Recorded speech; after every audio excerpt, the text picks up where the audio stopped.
এই কবর কারোর জন্য সুখের জায়গা, আবার এই কবর কারোর জন্য আযাবের জায়গা।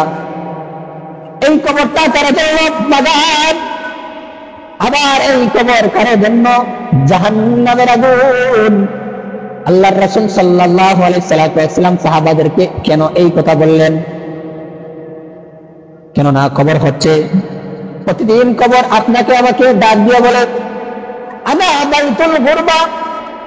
কবর প্রতিদিন আপনাকে আমাকে ডাক দিয়ে বলে, ও মানব, তুমি আজকে জমিনের উপর যেই গর্ব ধরে আর যেই অহংকার নিয়ে তুমি চলাফেরা করো, ও মানব, তুমি আজকে আমার উপর অহংকার দেখিয়ে আর বরত্ব দেখিয়ে আমার পিঠের উপর তুমি চলতেছ, কিন্তু মনে রাখো আনা বাইতুল গুরবা, আমি কিন্তু অপরিচিতের ঘর।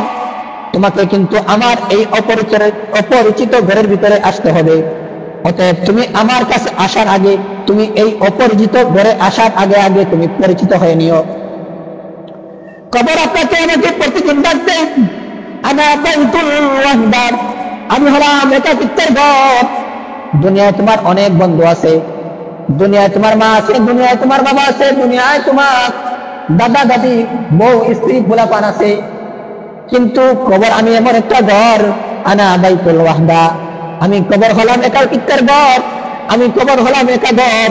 আমি কবরের ভিতরে তুমি থাকতে হলে তুমি কবর একা ঘরে থাকার জন্য সামানা নিয়ে আসবা। কবর আপনাকে আমাকে প্রতিদিন ডাক দিয়ে বলে আনা বাইতুল দুর, আমি কবর কিন্তু পোকামাকড়ের ঘর। যদি তুমি আমার মধ্যে আসতে চাও তাহলে এই পোকামাকড়ের বিচ্ছুর কামড় থেকে, পোকামাকড়ের কামড় থেকে বাঁচার থেকে তুমি যেন এই প্রস্তুতি নিয়ে দুনিয়া থেকে আসতে পারো। কবর আপনাকে আমাকে ডাক দিয়ে বলে আনা বাইতুত তুরাব, আমি হলাম মাটির ঘর, অন্ধকারের ঘর। তুমি আমার এই মাটির ঘরে আসার আগে আগে, তুমি আগে দুনিয়ায় আমার পিঠে যখন সময় তুমি চলাফেরা করতা, অনেক দালাল বিল্ডিং, বড় বড় তুমি বিল্ডিং তৈরি কইরা বসবাস করতা, কিন্তু আনা বাইতুত তুরাব, আমি হচ্ছে মাটির ঘর। এই মাটির ঘরে থাকার জন্য তুমি প্রস্তুতি নিয়ে আইসো। যদি তুমি মাটির ঘরে থাকার জন্য প্রস্তুতি নিয়ে না আসো, তাহলে তুমি এই মাটির ঘরে থাকতে পারবে না।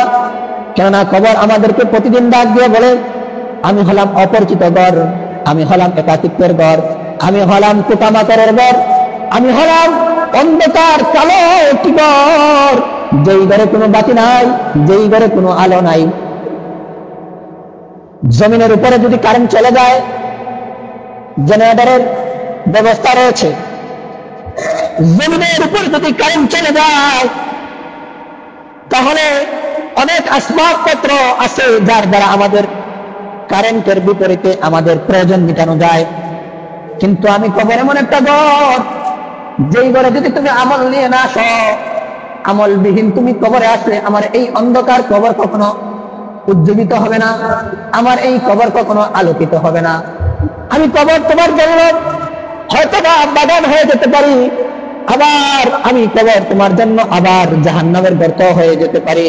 এর জন্য আমরা যারা জমিনের উপরে দম্ভ আর গর্ব দেখে চলি, যারা আমরা টাকার গরম দেখাই, কবরে কিন্তু টাকার গরম চলবে না, কবরে কিন্তু ক্ষমতার গরম চলবে না, কবরে কিন্তু আপনার বরত্বর ক্ষমতা চলবে না।